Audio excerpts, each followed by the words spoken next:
Welcome to the Smarketing Show, hosted by award-winning B2B sales performance coach Rick Lambert, who has been selected by many of the world's most recognized companies to help them market and sell to win. Let's join Rick now. Hello and welcome to the Smarketing Show. I've got a great guest on today. I watched this guy on LinkedIn many times, and as a former athlete, if you can't tell by my physique, Eric, I'm a big sports guy, and I listened to you talk about how football coaching is so close and relevant when it comes to sales leadership or leadership in general. And I wanted to have you come on and talk about your experience as a winning football coach. You took a team in Indiana from 5-5. Next year you went to state championships, and the year after you won. So you clearly got a good formula for success. Welcome to the Smarketing Show, buddy. Hey, thanks, Rick. Thanks for having me. Well, you and I could probably talk all day about, the benefit of having great coaches, whether it's on the field or in the boardroom. Let me ask you this, like, you've got some principles before we get to it. Why do you think coaching in football and coaching in business is so, connected? I think there's a lot of correlations. I'm surprised that people haven't tied the knots sooner. If you think about it, a coach has to lead a large amount of individuals, get them on a common goal, common mission with common execution. And then there's sub layers to that. They have, assistant coaches, which is a different way, different tempo, different talk track. And then there's actually players that come in. But it's all about setting up systems and programs and really empowering your people to maximize their potential. And there's tools, techniques that they use that are very applicable to business. And we can get into that here shortly if you'd like. Yeah, no, I look, I come from a background in hockey. You're playing football, and I think, coaching can make an average athlete great, a great athlete, a superstar, but bad coaching can take it the reverse.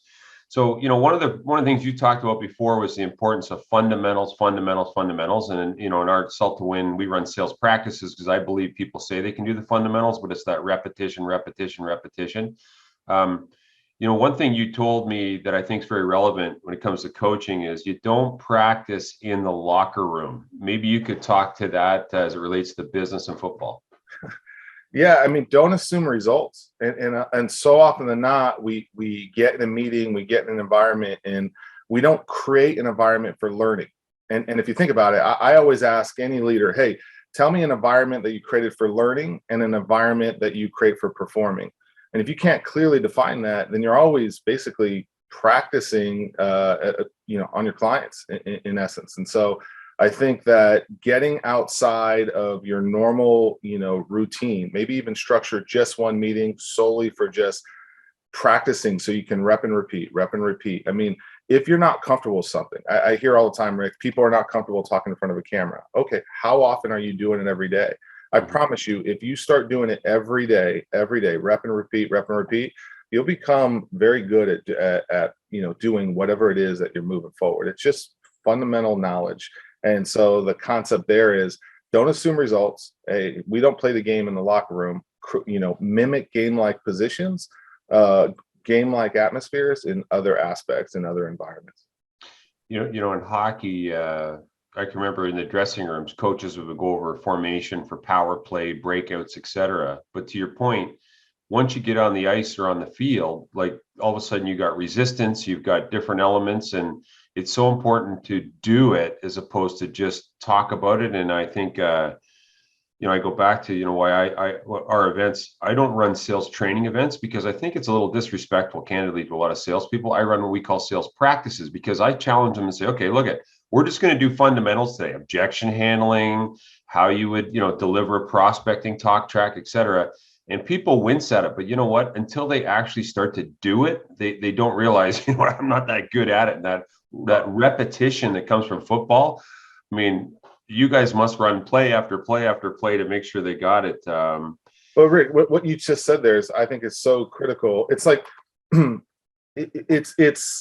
almost think of like, first there's a level of introduction, right? You can introduce things in a meeting room or through talking about. And so often than not, people think that's done. Hey, I told you about it. And so, but if you don't give an environment to apply what they have just been introduced and then continuously do it so they can master it, I think that, you're just telling, you're not educating and kind of leading through that process. And I think that's what's really important about coaching. It's multifaceted. It's not only education, it's creating the environments, it's creating the connection, but it's also giving tools to execute accordingly. No, look, I think you and I, differ from some that think, I told them and they can do it. I remember I took over a sales team that was 5-5 at best. And, we had mature sellers, a mixed bag of nuts, if I can call it that, on the program. But anyway, objection handling. So what I did was I wrote the objections on the back of, I had a deck of playing cards. I said, okay, guys, what are the top 10 we get? Okay, we wrote them down. Every meeting, every Tuesday morning meeting, I'd deal out the cards, they'd flip it over, they wouldn't know the objection, and they'd have to respond to it. But it was that basic repetition to the point where I knew they could do it. Anyway, I just think so many principles cross over. And what about this, like, measurement? Today, there's so many different ways to measure sales or business. And I'm sure when it comes to coaching, you've got, different measurement philosophies. Like, you talk a lot about measuring the right things. What do you mean by that? Yeah, I mean, there's a formula I've used forever. There was a psychologist. He said that, hey, performance is potential minus interference. And so if you think about that, we have no control over our performance. We have no control over our, given potential. And everyone will argue with that. But if you think about it, Rick, if we minimize our interferences, then yes, your potential goes up and then your performance goes up. And too often than not, we don't measure what's interfering. And so by empowering the people, measuring things that were within your control, then it really empowers the user. It makes it very obvious, and they get hungry for that. I'll give you a great example. Too often than not in football, we would just measure results. We would measure stats, how many tackles, how many, interceptions. You can go back through the gamut. But they didn't have control over that. So for me, it's about, measure, did they get aligned right? Did they do the right assignment? Did they do the right technique? And you could create this environment in business and especially in sales by, everything that there's some fundamental things that move forward. So by walking an individual through, I always just say like, hey, did you show empathy? Did you listen to the customer, right? Did you establish a level of trust? Did you teach them, educate them something? Did you show a level of vulnerability? If you walk through kind of those 4 aspects and start measuring where you are in that, it's very empowering, and you start to see a transformation, not only in the salespeople that you're coaching or the people that you're leading, but in the organization, from culture and ultimately results. Yeah, like, I work with a lot of different salespeople, and some of them complain about they've become CRM jockeys. Fine, I'll fill out the reports. You're laughing. You've heard them too, right? But I'll fill out the reports and fill out the reports, so they check the boxes in the activities. But I remember, you and I were talking off camera, and how you would really not just measure what the athletes were doing, but you would actually post, I think, the results too, and share those with the team. Yeah. I mean, I think competing is a great environment, but competing with the aspect not to compare, but competing with the aspect to create and to grow. And so when people are empowered to the results that are within their control, change the stats. So for me, the story I told you very quickly was, I used to post these stats and there was a huge line. But then I said, look, your playing is going to be directly resulted to this. And honestly, Rick, it was just a simple, if you did your job and everything was right, you got a 1. If the play was away and it really wasn't about you, but you still did everything right, you just got a 0, just kind of nothing day. And then if you just, made a mental error or something that could have been fixed, it was a -1. And so at the end of the day, players would either have for the game, 15 points, 20 points, but then I would directly correlate playing results to that. And that was very empowering for the players. And you just started to see that, wait a minute, now my direct actions are not based on opinion, are not based on something that I can make an excuse that's not within my control. And when you start taking accountability and people start doing that as well, that's ultimately where you start seeing, big success from that standpoint. I know it seems trivial, but it's being very intentional, very specific, but goes back to the topic of measuring the right things. And to me, the right things are about what can we directly improve on? What do we have control over? And I think by creating an environment around that and teaching what that is, it's very specific. One last point. I asked so many reps today in sales. All right, what's the one thing you have to do today to be successful? And Rick, make contacts or make a lot of calls, and either they don't know, or they are not specific. And to me, I think that's unacceptable. You need to know exactly what's going on. So like in that example, hey, make 5 client engagements, but define a client engagement not by talking to someone in the traditional sense. It could be responding in LinkedIn genuinely, not fake. Hey, I send a message, they receive the message. We go back and forth about any topic, by the way. And that's an engagement. And I just think if you have 5 of those every single day, it's going to start building and add to that. But those are something that you can measure. And that's something to not only give direction, but crystal clear clarity to your people that you're leading or coaching. And that leads to a very healthy culture, but also an exciting culture, because people feel like, wait a minute, I can do this. I can get this moving forward. In football, would you measure players on every play? Yes. Yeah, that's important. That's important. I mean, think about it. How many people that you're either leading or you come in contact with, I mean, do they even know that you're thinking about that? And I know that sounds maybe, but it's really specific. And too often than not, we think that one-on-ones are acceptable. So you have a structured, formal thing that you have to do to kind of go through this. To me, the most empowering leaders I had, and the ones I would run through a wall for, both a coach and in business, they would just randomly call, hey, checking in on you. And it's first about you, right? They how to emotionally connect.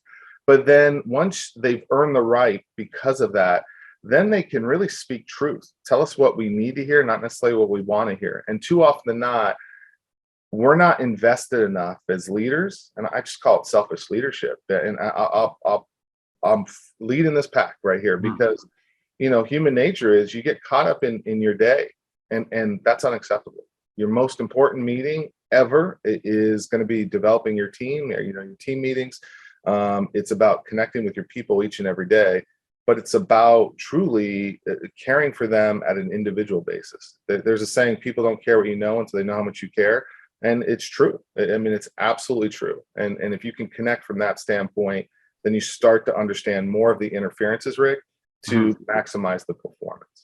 Well, look, I can tell you, I was fortunate to get a hockey scholarship to an NCAA Division I school, and I can tell you that the coaches growing up as a Canadian athlete, then playing at the NCAA level, like if you got an average coach, you tend to have an average team. Now, no coaches won a game that I've been on a team, but the players, when they buy in to a coach and the coach believes in them, there's a connection. There's an old saying when I was doing work with Ingram Micro, and we were doing some leadership coaching programs. I used to say that, managers light a fire underneath, leaders light a fire inside. And to your point about connecting with the athlete or in business, I think a lot of leaders are just chasing the numbers and they forget that they need the people on board. Back to, grading people on each play. When we run sales training events, Eric, what we do is we basically break a sales call down into different kind of, be the snap of the ball, okay, how the ball's taken. Sorry, I'm butchering your football talk probably, but like, how do you actually open the call? Like literally, what are you doing to the rapport phase? What are your initial questions you're going to ask? And surprisingly, people just think, oh, I'm just going to, and so we focus there because the beginning of the play, the way it's done, can really set you up for success or disaster. And the last thing, you told me before you were posting results, which I thought was really good, because a guy told me one time, an MBA program, apparently true, that when you post results and stack rank people based on a common metric and you post them publicly, you'll get no less than 30% more buy-in from the group in terms of, looking at that stuff. But again, it's got to be, to your point, you got to be measuring the right things. What about this? You had another really good point that I think is relevant, and that is don't coach during the game. What do you mean by that? Yeah, and you'll get argued on this on a lot of coaches, but to me, during the game, that's all the work that and efforts that you've done leading up to that. During the game, it's about making sure that people are in the right mindset, comfortable, and sure, you're just trying to minimize any interferences that may come up on that, either lack of belief, making them feel more comfortable, and too often than not. I see in business that there's been no coaching or done prior to the happening, and so as you're in maybe working a deal or you're in the moment, that's when you want to coach, and I think honestly that's when you should be sitting back and looking at the rewards that you just had. Now I will say this: I have empathy for leaders today because we have to move faster. And part of coaching, right? I always said that coaching is not education, meaning the end result of learning, the end result of teaching is learning, and the end result of coaching is performance. And I think there's a big difference in that end result. And so now leaders have to move faster. They're getting hit in a different environment. And so you almost have to take some of this coaching techniques and implement it. But we assume leadership translates to coaching. And I think that we have to have more empathy for leaders to arm them with the right tools, to arm them with the right cadence and coaching, so to speak, so they can then, go out and execute and perform in with their people. And I have empathy from that standpoint. But coaching during the game is really around, I'll give you a great example. Why aren't we recording film? You look at any good football team, they really take time to watch film. It's not about playing in the game. It's about watching film. And think about this, any game film, right? The game could last like 3 hours, but the actual playing time's about, honestly, if you factor everything in, about 15 minutes. But we spend the entire practice, we don't even go out in the field, watching the film, because that is such eye-awakening to the players to actually see them performing. So today, why don't we record calls? Customers are more than ever to be happy about that, to just kind of, record, listen in, and then watch that game film. And then let's coach around that. But too often than not, we're reactive in nature, either after something's happened or in the moment, versus truly creating that learning environment and moving forward. So that's what I mean by don't coach during the game. Well, I think the technology's there. There's platforms that, with AI, you can pick up if someone says certain words, et cetera. And I just think you're right. It's an underutilized tool, recording calls. Let me ask you this, if I may, as we wrap up, and maybe catching a cold here. What do you think are maybe some core skills that a football coach would have that a business leader could absolutely use in their bag? So they have multiple tools and they understand how to create different environments for different cadences. So they take advantage, any good coach takes advantage of organizing. First thing, and I was humbled because I was a really bad head coach to begin with, because I didn't master this. I knew all the coaching techniques and everything else, but first off, own your calendar. So, and don't own it by the day, don't own it by the week, 90-day intervals. So in 90 days, everything's planned out, because this is, you are setting the tempo for the organization or the people you're coaching. And then in that area, create different environments. So practice for us was 2 hours, but we would break things down into like 5 minutes. So if you're doing a meeting, make sure that is very structured and still allowing for authenticity and the openness, but structuring that. So maximizing your time.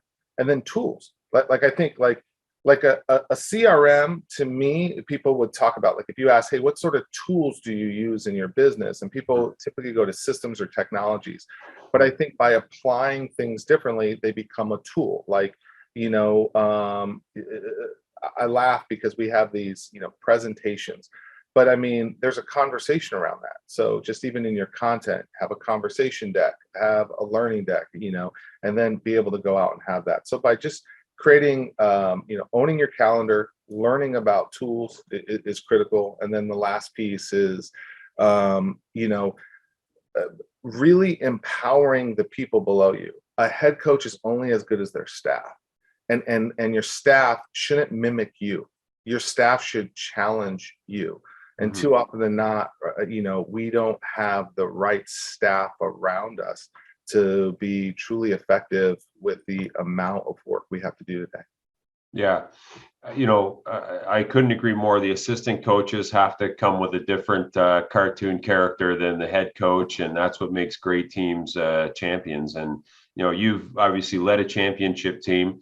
Just looking at your shoulders there, you probably played on a few. But hey, you and I could talk, I'm sure, all day about sports and business. There's a direct connection, I would argue, to the end on that. Thank you very much for sharing your insights today, buddy. And for those of you that aren't following Eric on LinkedIn, highly recommend it. He'll come at you, if you can't tell, with his football helmet behind him there, with all kinds of great concepts that I think, if nothing else, make me think. And I think you will be rewarded if you follow the guy on LinkedIn. Anyway, thanks for joining us today, buddy. Thanks for joining us, Coach. Thank you, Rick. Take care. Thanks, everyone. Appreciate your time. Thanks for joining us for this episode of The Smarketing Show. If you enjoyed today's show, please like, share, and subscribe to get the latest B2B insights to help you market and sell to win.